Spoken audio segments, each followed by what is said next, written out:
Seigneur. Est-ce que quelqu'un peut m'aider à acclamer pour le Seigneur ce soir?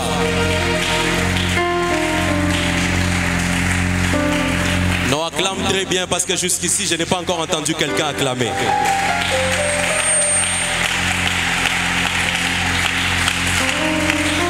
Non, acclame très bien pour le Seigneur.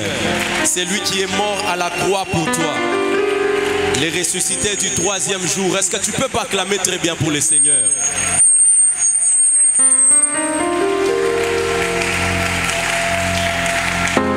Yes. Que le Seigneur vous bénisse. Je disais encore que le Seigneur vous bénisse. Je suis encore heureux et béni ce soir d'être parmi vous. Je suis béni et heureux d'être parmi vous, je disais. Est-ce que tu peux pas m'aider à saluer ton voisin? Bénis-le. Dis quelque chose, une phrase prophétique à ton voisin.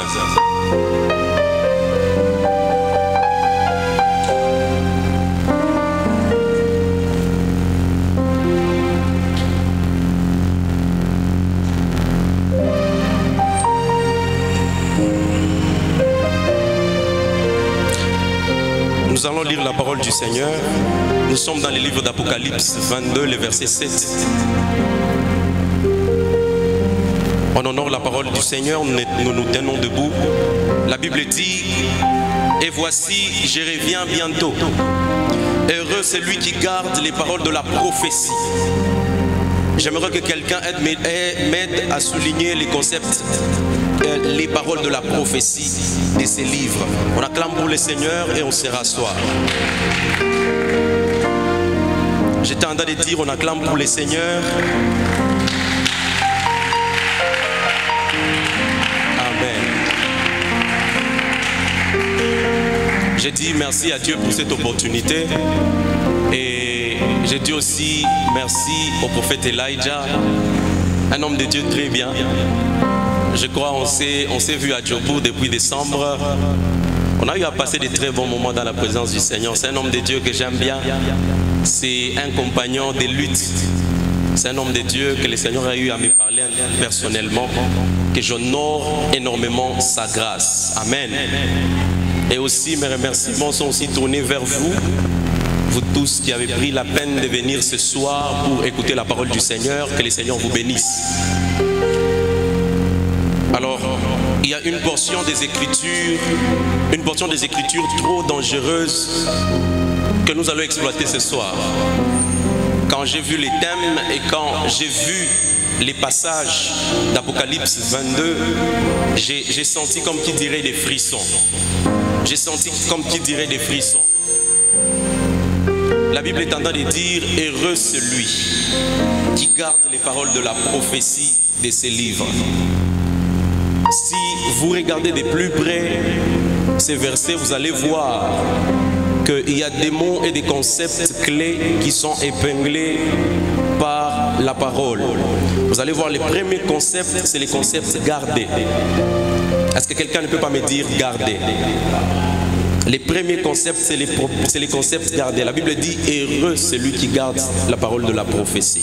La Bible ne dit pas heureux celui qui reçoit la parole de la prophétie, mais la Bible parle de garder la prophétie.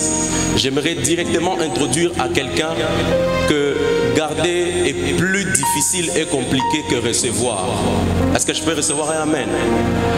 Garder est plus compliqué et difficile que recevoir. J'ai l'habitude de dire: recevoir une bénédiction est plus facile que garder une bénédiction. Recevoir une bénédiction est plus facile que garder une bénédiction. C'est pour cela, vous allez voir dans la Bible, par exemple, avec les Juifs, les peuples de Dieu, quand Dieu les a sortis de la captivité, la Bible est en train de dire que les peuples de Dieu dans les déserts s'étaient révoltés.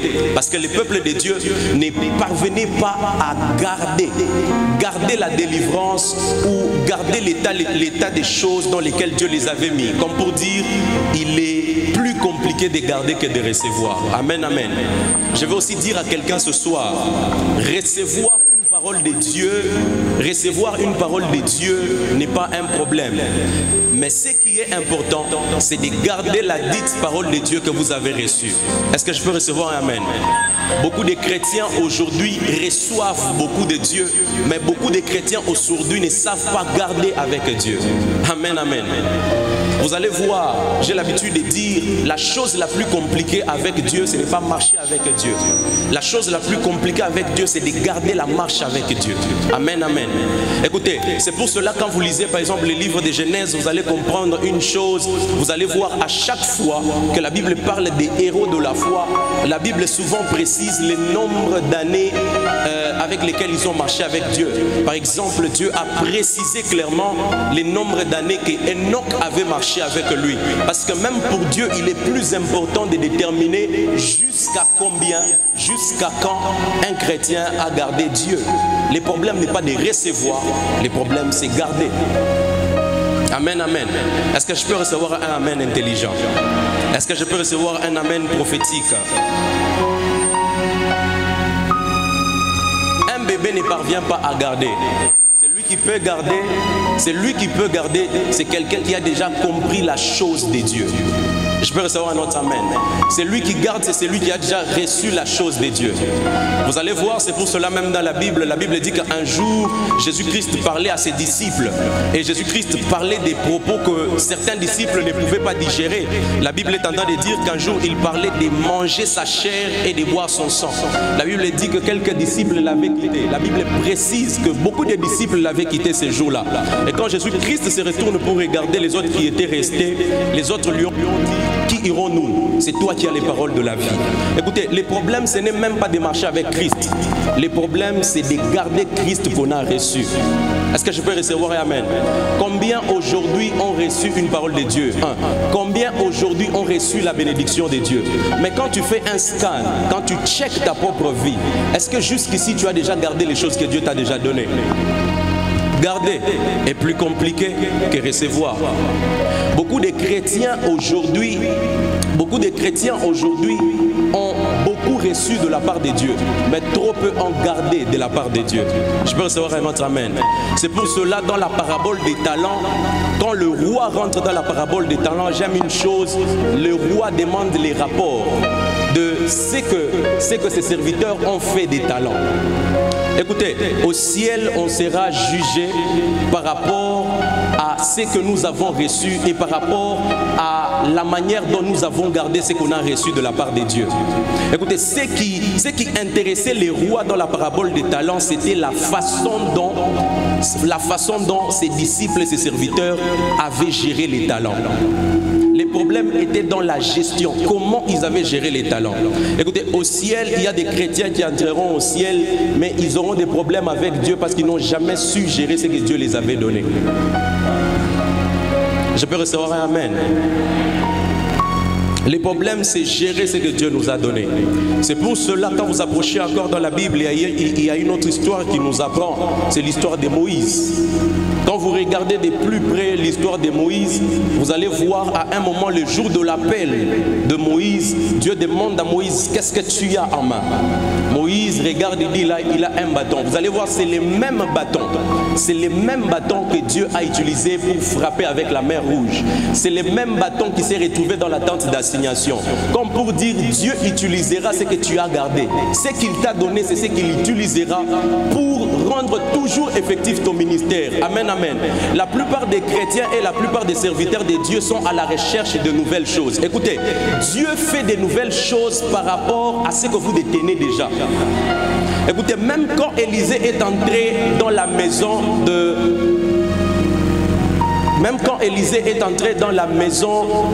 la veuve qui était la femme du fils des prophètes, vous allez voir, elle lui a demandé ses propres vases. Élisée n'a pas utilisé ses vases à lui pour faire les miracles de la veuve. Il a dit à la veuve: trouve-moi des huîtres, trouve-moi des vases. Et quand elle a trouvé des vases, c'est dans ces vases-là qu'on a fait son miracle. Qu'est-ce que tu as gardé jusqu'ici? Tu as 5 ans dans la foi. Qu'est-ce que tu as gardé jusqu'ici? Tu n'évolues pas. C'est logique. C'est parce que jusqu'ici, tout ce que Dieu te donne, tu n'as jamais su même à garder quelque chose. Amen. Amen, amen. C'est le problème qu'on a avec plusieurs chrétiens dans l'église aujourd'hui. La plupart des chrétiens sont dans les renouveaux. C'est une très bonne chose. Mais ce Dieu-là est un Dieu de... Les renouveaux, j'ai l'habitude de le dire, les renouveaux est toujours dans la restauration. Dieu partira toujours par ce que tu as déjà. Les renouveaux de Dieu signifient tout simplement la restauration. Dieu prendra toujours de la matière première qui existe et il fera à partir de ça. Comment est-ce que tu as géré ce que Dieu t'a donné jusqu'ici? Tu veux qu'on te prophétise ce soir, il n'y a pas de problème. Mais qu'as-tu fait des prophéties précédentes? Comment as-tu géré ce que Dieu t'avait dit précédemment? Combien de choses Dieu t'a dit sur ton ministère? Combien de choses Dieu t'a dit sur ton appel? Combien de choses Dieu t'a dit? Dieu t'a dit que tu iras aux États-Unis. Dieu t'a dit que tu vas impacter Dieu là-bas. Il n'y a pas de problème. Mais comment as-tu géré ces prophéties-là? Tu attends qu'on te prophétise encore autre chose? Écoutez, Dieu n'est pas un perroquet. Dieu n'est pas un psitakis. Dieu n'est pas un perroquet. Et c'est dans ça que l'église active, l'église d'aujourd'hui veut amener Dieu.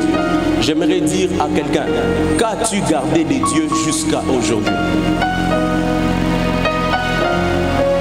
Les ministères que Dieu a donnés, qu'as-tu gardé jusqu'à aujourd'hui? Je vais encore rappeler quelqu'un, peut-être que quelqu'un ne m'a pas compris, je vais encore le redire. Les mêmes bâtons que Dieu avait appelés avec Moïse au buisson ardent, c'est les mêmes bâtons qui a frappé les rochers pour faire sortir de l'eau, c'est les mêmes bâtons qui a frappé la mer rouge, c'est les mêmes bâtons qui s'est transformé même les serpents. Écoutez, Dieu utilisera toujours la même chose. Qu'as-tu gardé de Dieu jusqu'à ce jour? Tu veux qu'on t'appelle général des dieux, c'est bien, mais qu'as-tu gardé de Dieu jusqu'à aujourd'hui? Qu'as-tu gardé des dieux jusqu'à ce jour? Est-ce que tu ne peux pas poser cette question à ton voisin? Qu'as-tu gardé des dieux?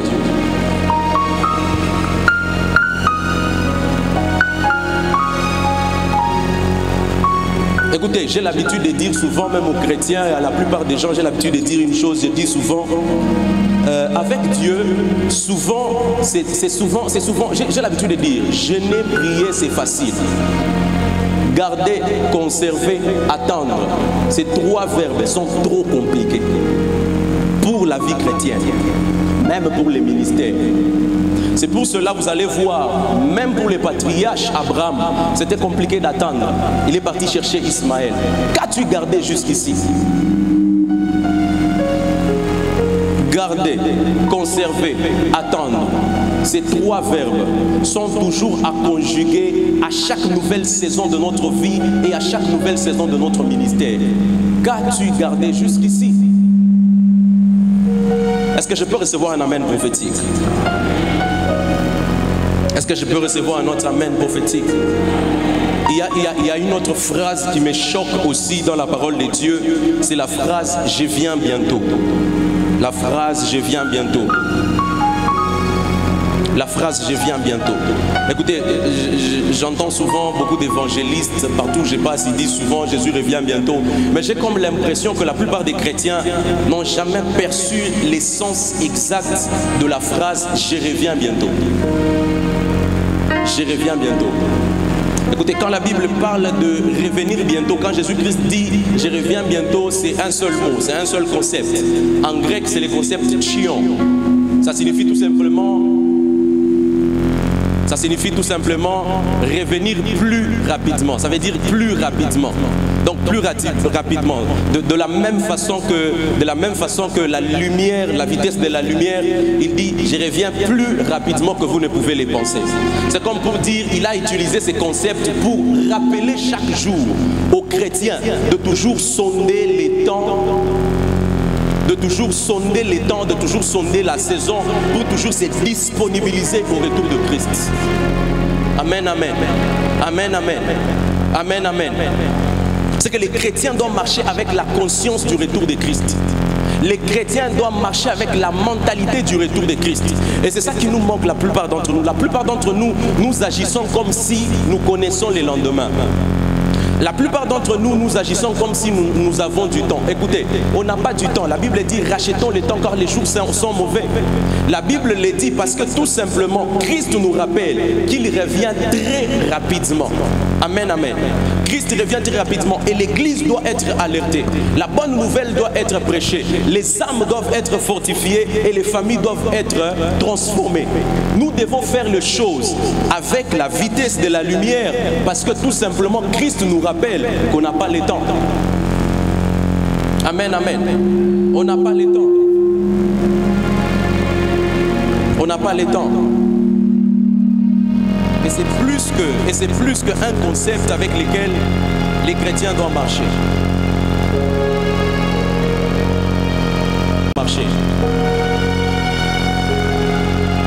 C'est plus qu'un concept avec lequel les chrétiens doivent marcher chaque jour. Je peux recevoir un autre amen.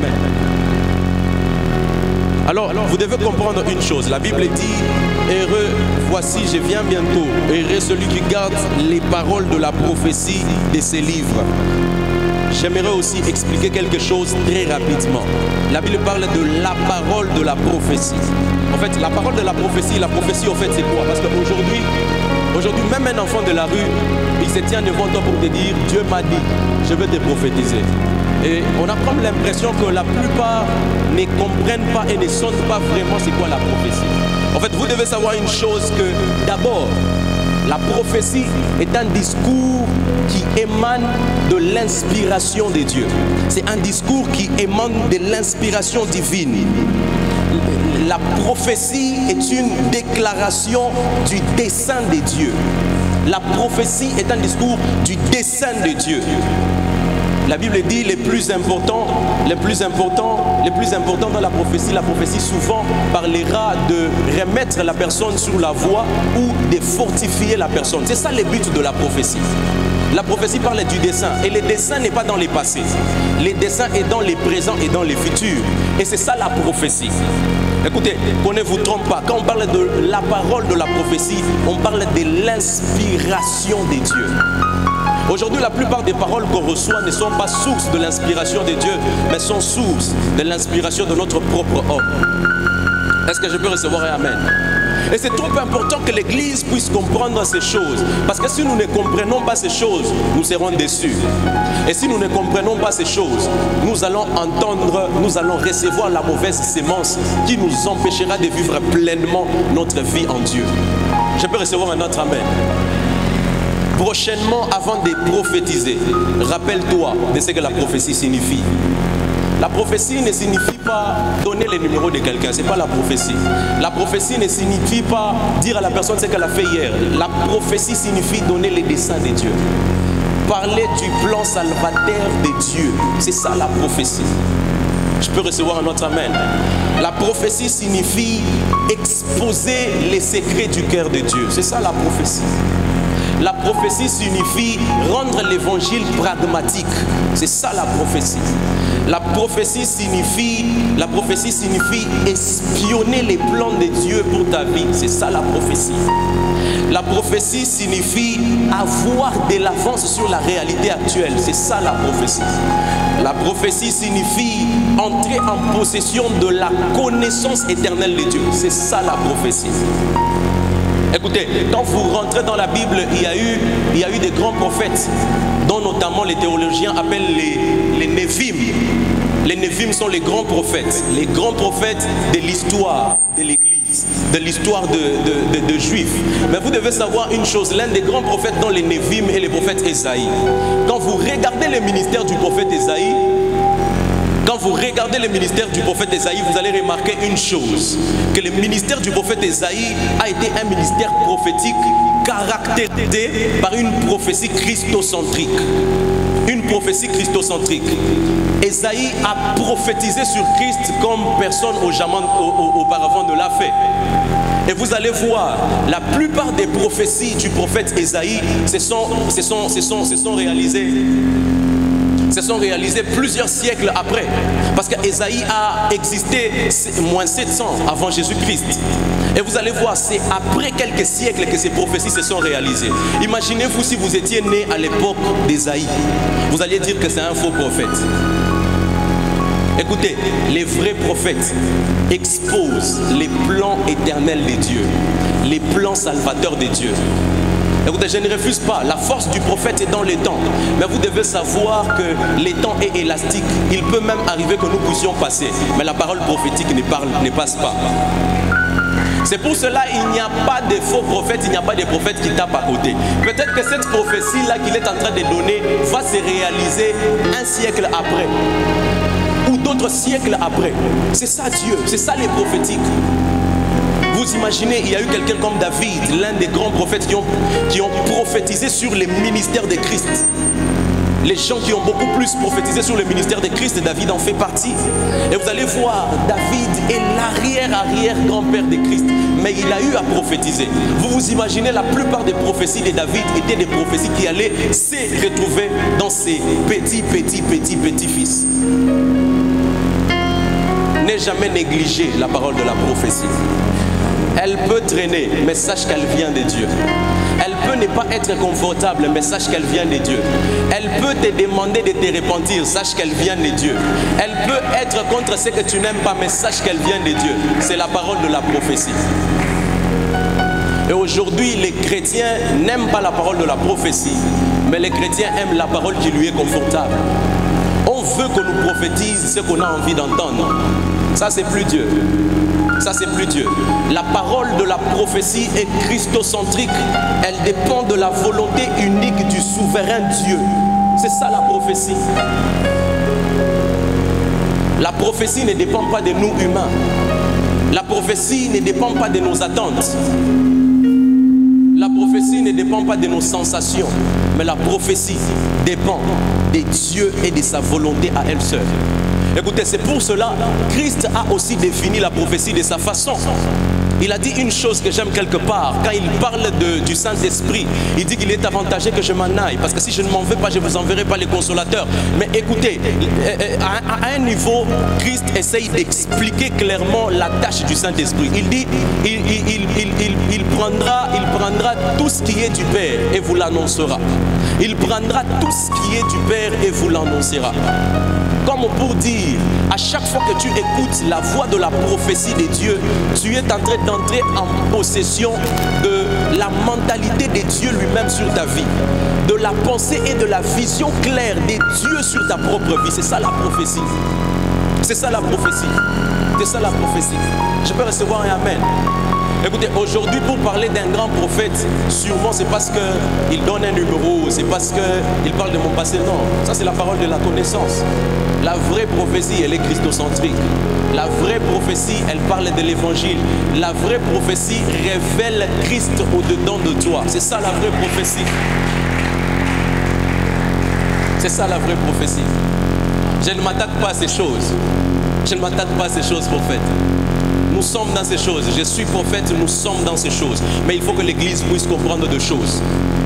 Il faut que l'Église, il faut que les chrétiens puissent comprendre certaines choses pour éviter d'être déçus après. Est-ce que je peux recevoir un autre amen? Est-ce que quelqu'un ne peut pas m'aider à acclamer pour les seigneurs?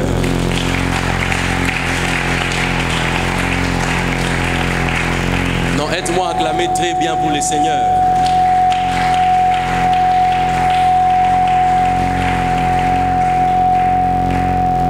Amen, amen.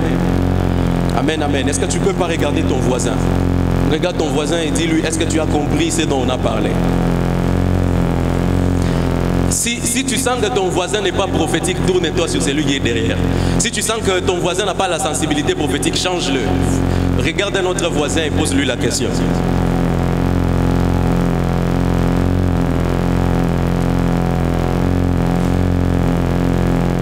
Amen, amen. Aide-moi encore à acclamer pour les seigneurs. Acclame encore pour les seigneurs.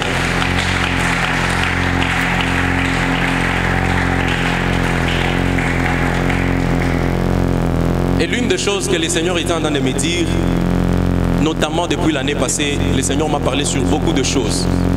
Beaucoup de choses. Je me rappelle en 2019, Dieu a eu à me parler du Covid. Je crois que c'était dans une assemblée comme celle-ci. L'année passée encore, Dieu m'a parlé sur beaucoup de choses. Dieu m'avait même parlé de la fermeture des églises. Mais il y a une chose qui me revient en esprit cette année. L'Esprit de Dieu était en train de me dire, je multiplie les prophètes au milieu de vous. Je multiplie les prophètes au milieu de vous. Parce que tout simplement, la parole de Joël 2, 27 n'est pas qu'une simple prophétie, mais c'est un calendrier. La Bible dit, dans les temps de la fin, je répandrai mon esprit. Donc à chaque fois que vous voyez l'esprit de Dieu être répandu, sachez que vous êtes dans les calendriers du temps de la fin. Joël 2, 27 n'est pas une parole, c'est un calendrier. Et ça, beaucoup de chrétiens doivent comprendre. C'est un calendrier. Les chrétiens doivent toujours commencer à se référer à cela. Quand vous verrez la parole prophétique se répandre sur vos fils, sur vos enfants et même sur ceux-là qui ne sont pas qualifiés, sachez que vous entrez dans les calendriers de la fin. Sachez que le temps de la fin lui-même est en train d'arriver. Et l'Esprit de Dieu était en train de me dire, va dire aux gens et dis à tout le monde que mon arrivée est proche. J'arrive bientôt. C'est pour cela que je suis en train d'enrôler plusieurs ouvriers pour mon service. Écoutez, dans les temps qui vont venir, on va avoir des gens qui vont commencer à prophétiser en route ici. Dans les temps qui vont venir, on va commencer à recevoir des enfants très minimes qui vont commencer à prophétiser. Parce que Dieu est en train d'enrôler plusieurs pour la moisson. Est-ce que je peux recevoir un autre amen? Et une autre chose que Dieu est en train de me dire, dans les jours qui vont venir, il y a plusieurs faux qui seront exposés malheureusement. Dieu va faire partir plusieurs faux. Dieu va même décourager plusieurs faux serviteurs de Dieu. C'était l'une des choses que l'Esprit de Dieu était en train de me dire. L'Esprit de Dieu était en train de me dire, le temps est venu où les prochains mouvements de réveil vont commencer. L'Esprit de Dieu est en train de me dire cela. Je vous dis, vous allez voir les vrais s'élever et Dieu va élever la voix des vrais et elle sera entendue par tout le monde. Non, je pensais que quelqu'un allait me donner un bon amen. J'ai dit, Dieu va élever les vrais et la voix des vrais seront retenties. Il y a plusieurs serviteurs de Dieu, notamment dans cette ville, qui seront exposés pour des choses, malheureusement. Et l'Esprit de Dieu était en train de me dire, le temps est venu. Le temps est venu pour que les vrais évangiles puissent être prêchés. Le temps est venu pour que l'évangile authentique puisse être prêché. Écoutez, ces gens-là n'auront pas forcément de foule, mais Dieu les utilisera pour toucher des cœurs. Dieu les utilisera pour toucher des âmes. Dieu les utilisera pour arracher les gens de la perversion et de la mauvaise graine et de la mauvaise sémence de Satan dans l'église. Dieu a dit, ça sera les signes et il les fera pour sa gloire. Je pensais que quelqu'un allait me donner un amen. Non, je pensais que quelqu'un allait me donner un amen. Non, je pensais qu'une autre personne allait me donner un amen. Je pensais qu'une autre personne allait me donner un amen. Je veux que nous puissions faire quelque chose rapidement. Et je veux que nous puissions faire cela comme une prière. Je veux que quelqu'un puisse m'aider à se tenir debout là où tu es. Aide-moi de tenir debout. Nous allons faire cette prière rapidement. Je veux que nous puissions prier.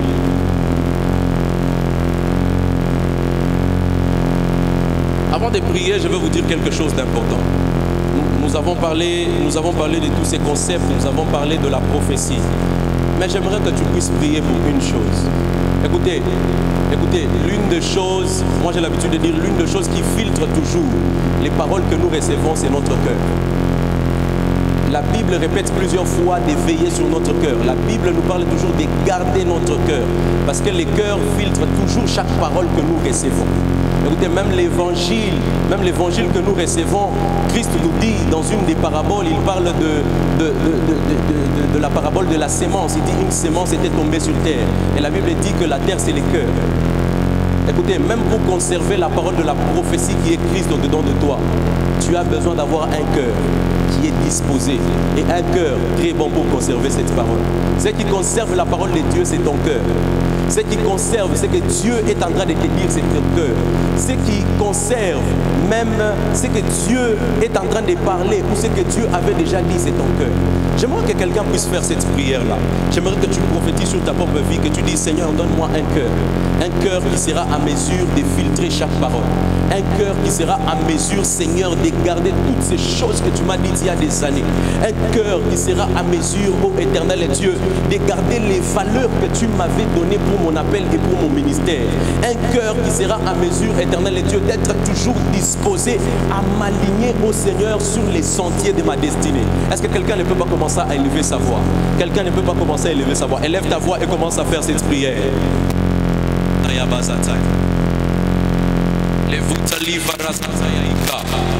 Non, élève ta voix et commence à prier très bien. Dis, Seigneur, le seul moyen de garder la parole de la prophétie, Seigneur, c'est mon cœur. Je prie et je déclare pour mon cœur.